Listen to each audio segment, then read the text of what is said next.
Let's clear this up. Arthur W. Page was a real person, but he didn't found the Page Society, nor did he write the Page Principles. He was the first VP of Public Relations who was more than just a publicity guy, having served in that role for AT&T from 1927 to 1946.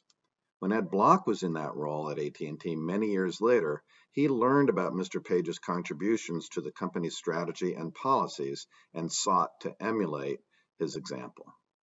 Then, when AT&T was broken up in a consent decree with the U.S. government, the regional PR heads became the CCOs of the newly independent Baby Bells.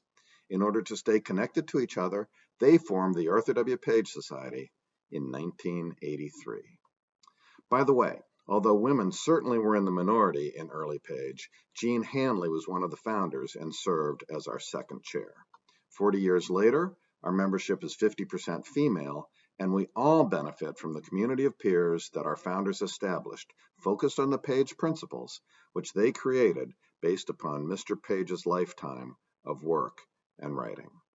From the beginning, the mission was to strengthen the management policy role of the Chief Communication Officer.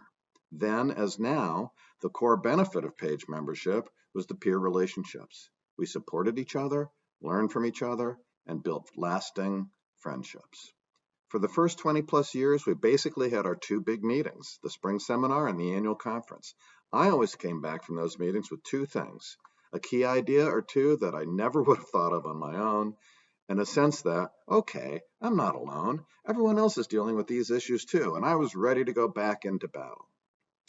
Since the mid-2000s, Page has created programs for our members' teams, future leaders in Page Up, thought leadership that helps elevate the profession, and significantly more opportunities to connect, share, and learn. We've also increased our international membership to nearly 20% of the total, and our racial and ethnic diversity to 14%. We still have a long way to go in both of those areas, but we've grown to more than 1,000 members, including both Page and Page Up. What's next? That's what your Board of Trustees, elected by you to represent you, is asking itself as we debate our next strategic plan, which we will adopt in September. If you have ideas and you haven't weighed in yet, let me know.